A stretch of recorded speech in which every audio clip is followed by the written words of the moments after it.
भाई, जिस तरह से भिवंडी कांग्रेस के अध्यक्ष रशीद ताई मोमी ने आप पर आरोप लगाया है कि आप जब कांग्रेस पार्टी में थे तो जिन्होंने कांग्रेस पार्टी से बिहार इलेक्शन में गद्दारी की थी तो उनको आप उस वक्त पार्टी से निकालने की बात कर रहे थे और अब आप जो है उन्हें सपोर्ट कर रहे हैं क्योंकि अब आप एनसीपी में आ गए इसलिए, तो इसके ऊपर क्या कहेंगे? देखिए, मैं किसी को सपोर्ट नहीं कर रहा हूँ। जो सच्चाई थी मैं वही कर रहा हूँ। मैंने उस वक्त पार्टी से निकाला था, ये जावेद दलवी को भी मालूम था, ये हलीम अंसारी को भी मालूम था और हमारे हाईकमांड को भी हमने इत्तला की थी। और पार्टी से निकालने की वजह ये थी कि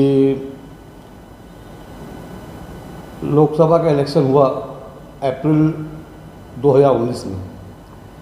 उस वक्त टिकट बारह मामा मांग रहे थे।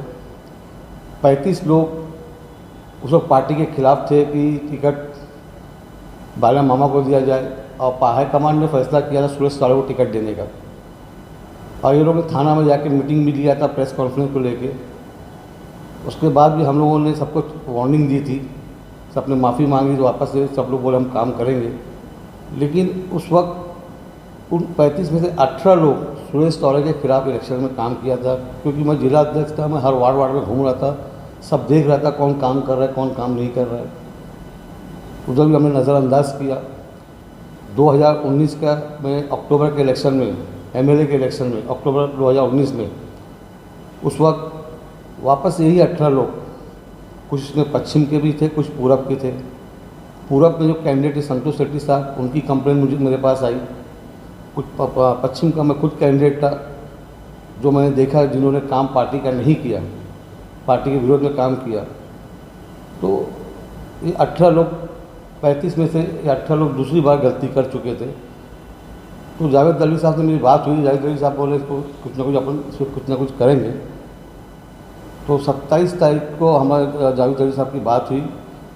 28 तारीख को मैंने एक शोरकास्ट नोटिस निकाला जो मैंने अपने हाईकमान उस वक्त जो अध्यक्ष जी थे उनको बता के और जावेद दलवी साहब को बता के 29-30 को और उनको बुला के, कुछ लोगों को ऑफिस में बुला के मैं अपने बाय हैंड शोरकास्ट नोटिस उनको दिया।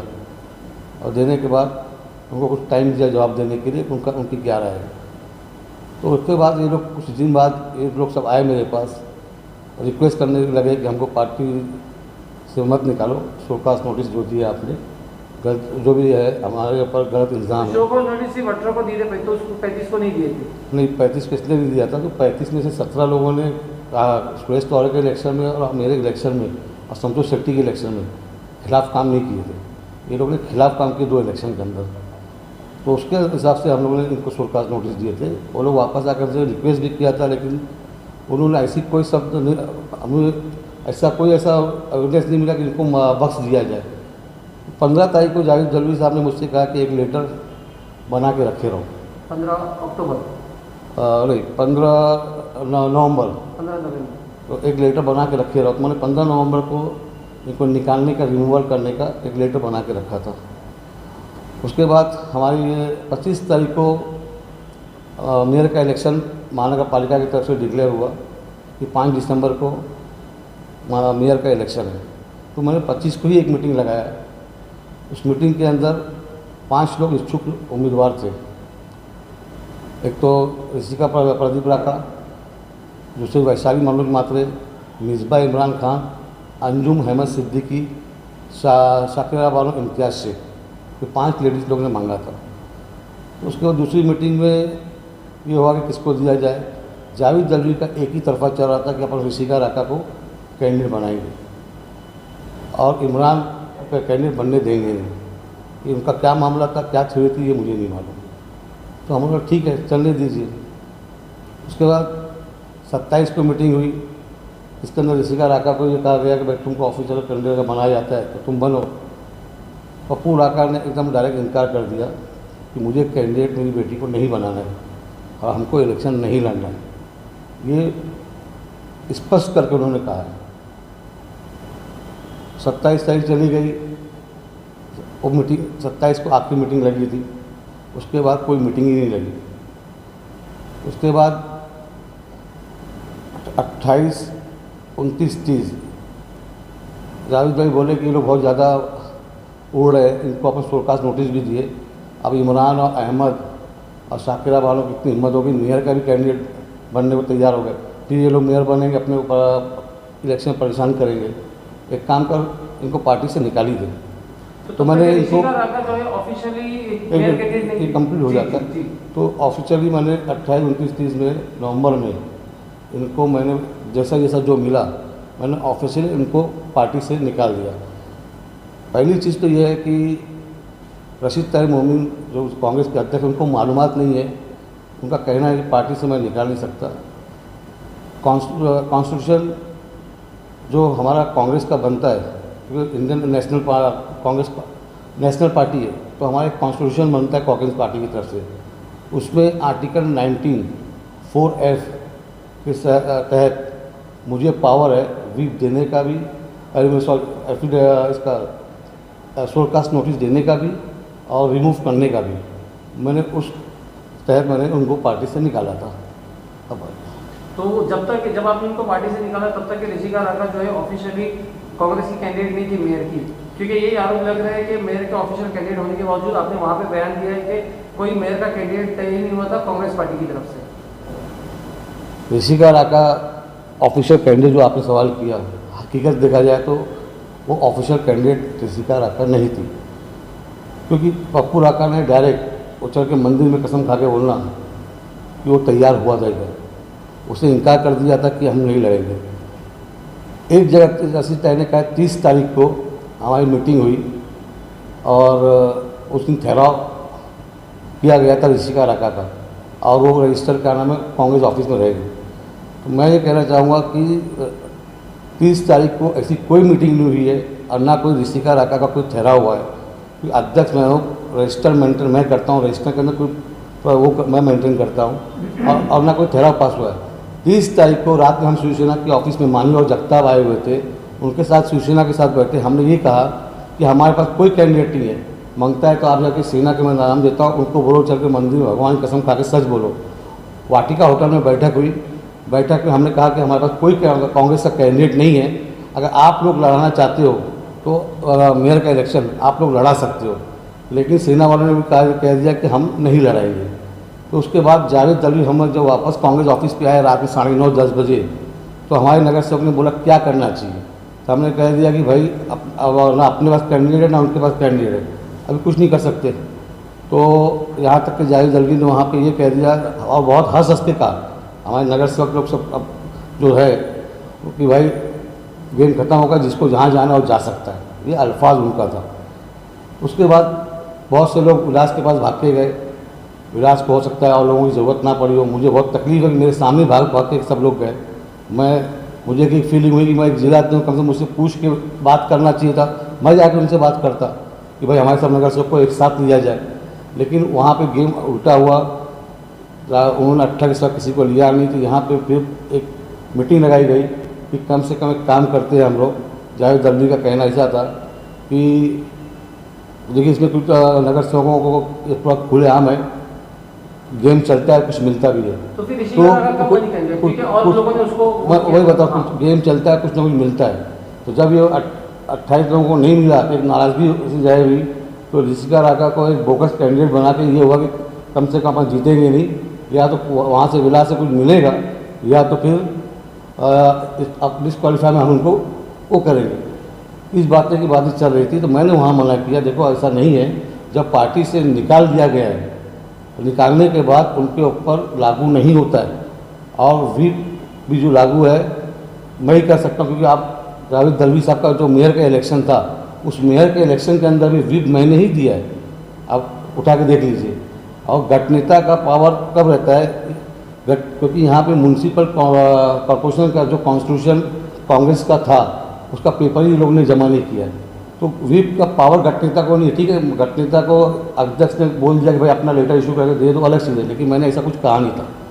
तो इस तरीके से कोई इन्होंने एक ये शो किया। 30 तारीख को ठहराव पास हुआ था, 30 तारीख को इनका लेटर आया है अपना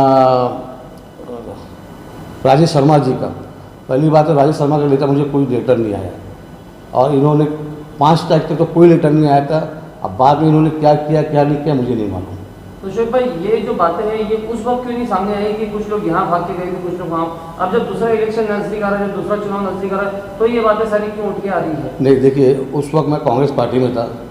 मुझे सबको मालूम है मेरा गुरु कौन है, जावेद दलवी। ये कोई भिवंडी में छुपा हुआ नहीं है। जावेद दलवी जैसा बोलते हैं तो उस तरीके से मैं बहुत सी चीज़ें फॉलो करता था। और बाला साहब थोड़ा सा कहीं ना कहीं हाथ था कि भाई आप लोग खामोश रहिए। हालांकि उस वक्त पेपरों में और इसमें सब में शो करना चाहिए था, लोगों ने मना किया कि कभी शो मत करो। अब क्या इस पर गेम चल रहा था जावेद दलवी साहब का, वो मुझे नहीं मालूम। ठीक है शोएब भाई, ये आप पे आरोप लगाया जा रहा है कि जब आपने पार्टी को हैंडओवर किया दूसरे जो अभी फिलहाल मौजूदा वहाँ के अध्यक्ष है कांग्रेस के रशीद ताइब, तो आपने जो है ऑफिस से पूरी एसी निकाल दिया था, पंखे निकाल दिए थे, लाइट निकाल दिए थे, छत तोड़ दिए थे, तो ये इसमें कहाँ तक की सच्चाई है? देखिए, आज रशीद ताइब को याद आ रही है बात। उस टाइम अगर मैंने कुछ ऐसा किया था या तो पुलिस केस कर देना चाहिए था। उन्होंने कहा है कि चोर डाकू जैसा लूटा है, तो उस वक्त केस करना चाहिए था। उसमें क्या सोना था, चांदी लगी हुई थी, मैं लूटा हूँ। वहाँ पे मैं पार्टी अध्यक्ष था, वहाँ जितने भी सामान थे सब मेरे खुद के पैसे के पर्सनल खरीदे हुए। उसमें रशीद ताइब के अब्बा का पैसा नहीं था या उनका पैसा था कि 10 रुपये उन्होंने मदद किया था। और वो आदमी मक्कार आदमी एक चाय नहीं पिला सकता, उसकी ये पोजीशन है। ऊपर वाले ने बहुत कुछ दिया इसको पैसा, लेकिन एक चाय नहीं पिलाता है। तो वो खुद खरीद के ला के लगावे ना। वहाँ एसी जो लगी हुई थी वो मेरे खुद के पर्सनल पैसे की लगी हुई थी, मैंने एसी ले गया, ये बात सही है। लेकिन वहाँ पे जितनी 50-60 कुर्सियाँ थी वो छोड़ दिया, टेबल छोड़ दिया, पानी की मोटर छोड़ दिया। मैंने क्या वहाँ पे अपना बैटरी छोड़ दिया। तो ऐसे बहुत से सामान छोड़ के भी गए। कबर्ड मेरा वहाँ पर रह गया, काफ़ी पेपर्स मेरे उसमें रह गए, मैं पेपर्स में सब निकाल नहीं पाया। तो ये इल्ज़ाम लगाना बोले तो ये छोटापन उनका है। तो ये रशीद ताइब का ये जो बोलना हल्कापन, बहुत हल्कापन वाली बात है। और जो चोर डाकू वाली बात वो कर रहे हैं कि गांव को लूटा, शहर को लूटा है, गांव को लूटा है। और दूसरी बात ये है कि गद्दारी किया है। तो रशीद ताइब साहब, आपको मैं बता देता हूँ, तुम्हारे से बड़ा मक्कार और मकरानी चाले कोई नहीं कर सकता। गद्दारों का अगर यहाँ पे भिवंडी शहर में इलेक्शन होगा तो गद्दार का बादशाह आप हो। जितनी गद्दारी आपने किया है और शायद इतनी गद्दारी कोई नहीं कर सकता। और गद्दार शब्द तो फिर भी ठीक, उससे बड़ा भी कोई शब्द होगा तो वो आपके लिए क्या शोभा है, क्योंकि आपने पूरा ज़िंदगी भर पार्टी बदली करने के सिवाय, बहुत से लोगों को मालूम नहीं होगा, वो पहले कांग्रेस एस में से शरद पवार साहब की पार्टी में, उसके बाद जनता दल में गए, उसके बाद कांग्रेस में गए, उसके बाद अपक्ष में गए, अपक्ष के बाद समाजवादी में गए, समाजवादी के बाद राष्ट्रवादी में गए, राष्ट्रवादी के बाद फिर क्या नाम है कांग्रेस में आए। तो ये इंसान जो अपने खुद के मफाद के लिए इधर से उधर भागता हो, वो क्या लूटने झाटने की बात करता है। और 10 साल तुम आमदार रह चुके हो, शहर का म्यूनसिपलिटी जबकि आप नगर अध्यक्ष रह चुके हो, तो लूटा आपने है। लुटेरे मामू हो आप, डाका मतलब डाकू मामू हो। जिस तरीके से डाका डाला है भिवंडी शहर के अंदर कोई नहीं ला सकता। हर चीज़ का कमीशन आपने खाया, ड्रेनेज का आपने, रोड का कमीशन खाया, गटर का कमीशन खाया, ब्लॉक का कमीशन खाया, आपने टोरेंट का कमीशन खाया। किस चीज़ का कमीशन आपने नहीं खाया ये बताइए। और मैंने जो बयान दिया है वो मैंने सब सच्चाई बयान दिया है, जो सच था वो मैंने बयान दिया है। और कसम खा कर झूठ बोलने का मेरा काम नहीं है। ये एमएलए बने कितनी बार कसम खाए, कितनी बार इधर उधर पलटी खाए, तो उनसे पूछिए कसम खा के कितनी बार झूठ उन्होंने कहा है। ओके शोएब भाई, अध्यक्ष रशीद ताइब मोमिन साहब कहीं ना कहीं एमएलए इलेक्शन में कांग्रेस के खिलाफ काम किए थे, तो उसके बाद भी उनको कांग्रेस का अध्यक्ष क्यों बनाया गया, इसके ऊपर थोड़ा बताइए। यही मेरा कहना है कि रशीद गद्दार, मैं कैंडिडेट कांग्रेस पार्टी का 2019 में, और 72,000 रुपया मैंने 12 बूथ का पैसा दिया था। एक बूथ पे 6,000 रुपया रिक्शा के लिए, पोलिंग एजेंट के लिए, यादी के लिए। रशीद ताइब और सिराज ताइब दोनों भाई थे, उनके हाथ में। मैं सब दोपहर में राउंड मारता हूँ, एक बूथ पे भी कोई मेरा आदमी बैठा, उनका आदमी बैठा हुआ नहीं था। उसके अलावा और भी काफ़ी रकम दी गई उनको काम करने के लिए। उन्होंने रकम उठा के रख लिया और पूरा खानदान इनका एमआईएम का टेबल लगा के काम कर रहा था। रशीद ताइब घूम घूम चिल्ला रहा था कि कांग्रेस को वोट मत दो, एमआईएम को वोट दो। मेरा बोलना ये है, और मैंने 10 से 12 बार लेटर में मैंने दिया हाई कमांड को, उस पर कार्रवाई करने की, शोरकास्ट नोटिस देने के बजाय उसको अध्यक्ष पद दे दिए। कांग्रेस छोड़ने का कारण मेरा यही है। यहाँ मेयर के इलेक्शन में जावेद दलवी गेम खेलता है, यहाँ पे क्या नाम है शहर में रशीद ताइब गेम खेलता है। तो इनके साथ में मैं गद्दारों के बीच में काम नहीं कर सकता था, इसलिए मैंने अपना रास्ता अलग बना लिया। एक चीज और शोएब भाई, मेयर के इलेक्शन में जिस तरह से देखा है तो विलास पाटिल मेयर बन के उसके बाद जावेद दलवी, ये सिलसिला चालू है भिवंडी में। तो इस बार चुनाव में एनसीपी का क्या चेहरा होने वाला है? देखिए, एनसीपी का खुद का इंशाल्लाह चेहरा रहेगा। हमारी कोशिश ये रहेगी और जनता फैसला करेगी किसका चेहरा बनाना है। मैं तो ये समझता हूँ जनता ने सबको साथ दिया है, कांग्रेस को साथ दिया, समाजवादी को साथ दिया, इस मौका एनसीपी को साथ देवे और हमको मौका देवे। और हम खुद चाहते हैं कि हम मेयर जो है राष्ट्रवादी का बने, ये हमारी पूरी कोशिश रहेगी इंशाल्लाह। भिवंडी में लोग एनसीपी को साथ देंगे या शोएब गुड्डू को साथ देंगे? मैं चाहता हूँ कि एनसीपी और शोएब गुड्डू दोनों साथ देवे। अब उसके बारे में शोएब भाई, 4 दिसंबर 2019 को आपके कहने के मुताबिक हलीम अंसारी ने एक व्हिप जारी किया था जो ये कहता है कि जो वोट जाएगा वो प्रतिभा विलास पाटिल के हक में वोट जाएगा। तो आपने उसके खिलाफ कोई कार्रवाई की, और अगर की तो क्या की, और नहीं की तो क्यों नहीं की सर? 4 तारीख को मैंने अभी आपके वहाँ कहा कि अभी जो रशीद भाई ने जो सवाल किया है, वो जो मेरा कोकण भवन में जो मेरा सवाल हुआ है 95 में आधे सवाल का उन्होंने पूछा है, वो पिक्चर आगे है, लेकिन फिर भी अगर आप पूछ रहे तो बताया 4 तारीख को जो व्हिप जाहिर हुई थी वो तो मुझे भी नहीं मालूम था। पहली बात तो इनको व्हिप देने का पावर ही नहीं था, मैंने मना किया था कि कोई व्हिप दी नहीं जाए, क्योंकि वो पार्टी से उनको निकाल दिया गया है, उनको व्हिप लागू नहीं होती है और हलीम भाई को भी व्हिप देने का इख्तियार नहीं है। और लेकिन इसके अंदर जावेद भाई ने यही कहा कि कुछ मैं गेम चल रहा है, तुम समझ नहीं रहे हो, मैं कुछ दिमाग और लगा रहा हूँ। अब उन्होंने इस बात को करके व्हिप ये जो दूसरी व्हिप है वो जाहिर हुई थी, ये बात सही है, लेकिन कहाँ उनको दी गई थी, क्या दी गई थी, मैंने आपसे कहा सेकंड एपिसोड में मैं आपको बताऊंगा। लेकिन हलीम अंसारी साहब तो इससे इनकार करते हैं कि वो साइन मेरी नहीं थी। अब हलीम अंसारी साहब इनकार करते हैं, कौन इनकार करता है? हलीम अंसारी सबको मालूम मेरा सबसे अच्छा दोस्त है और उससे अच्छा दोस्त मेरा जावेद दलवी था। तो जावेद दलवी के आगे मैं जाता ही नहीं, भी सबको मालूम है। जावेद दलवी के दबाव में चाहे हलीम अंसारी कुछ बोले हो, चाहे मैं बोला हूँ, चाहे मैं किया हूँ, जो भी है वो उनके दबाव में हुआ है। तो उनके ऊपर कोई कार्रवाई हुई कि नहीं? नहीं, कोई कार्रवाई की बात ही नहीं ना। वहाँ पे जैसा इंस्ट्रक्शन हमको मिल रहा था जावेद भाई का, वैसा वो भी किया, वैसा मैंने भी किया। ओके। शोएब भाई, इस तरह से आरोप लगा रहे थे, आपके ऊपर एक और आरोप लगाया था घोड़े बाजारी का कि कॉर्पोरेटर्स को इन्होंने इलेक्शन में बेचा है यहाँ पे, और उसके बाद में जब एनसीपी में ये गए तो पीछे पीछे ये भी साथ में चले गए। तो कहीं ना कहीं ये आरोप भी जो है आपके ऊपर समझ में आ रहा है कि आप भी एनसीपी का एक हिस्सा हो। देखिए, पूरा शहर जानता है कि कॉरपोरेशन का बादशाह कौन है, जावेद दलवी। और घोड़े बाजारी की जो बात कर रहे हैं, बेचने का काम हमेशा जावेद दलवी और रशीद ताई ने किया है। और रशीद ताई खुद के गिरबान में जाकर उनका भाई क्या काम किया वो देखें पहले। और एक चीज़ मैं आपको और बता दूँ, साजिद नगर सेवक इससे पहले वाले पीरियड में वो स्टैंडिंग चेयरमैन में भागा था, उसका कोकण भवन में केस चल रहा था, यही रशीद ताई जाकर उसकी पैरवी कर रहे थे, तब घोड़े बाजारी नहीं कर रहे थे क्या? और अल्लाह का एहसान है कि ये इल्ज़ाम मेरे ऊपर कोई नहीं लगा सकता, क्योंकि मैं पार्टी कब छोड़ा हूँ। अब वो लोग 2019 दिसंबर में वो लोग यहाँ से पार्टी से निकाला गया था, और अभी मैं गया हूँ 2020 अगस्त में, और 10 महीना 11 मतलब अब कितना हो गया, 10-11 महीना हो गया। 11 महीने के बाद मैं गया हूँ, और 11 महीने का मेरी लड़ाई ये थी, मैं तो हमेशा यही लड़ा कि उसको रशीद ताई को हटाया जाए। वो पार्टी से गद्दारी किया है, मेरे खिलाफ काम किया है, तो नहीं निकाले तो मैं वो एक कदम उठाया हूँ 11 महीने बाद। अगर मैं तो आबर तो 1 महीने बाद उनके साथ गया होता तो हो सकता है घोड़े बजाई हो। अब घोड़े बजाई के नगर सेवक लोग बहुत होशियार लोग हैं, उनको शोएब गुड्डू की ज़रूरत नहीं है। जावेद दलवी जैसे ही बादशाह है जो काम कर सकता है।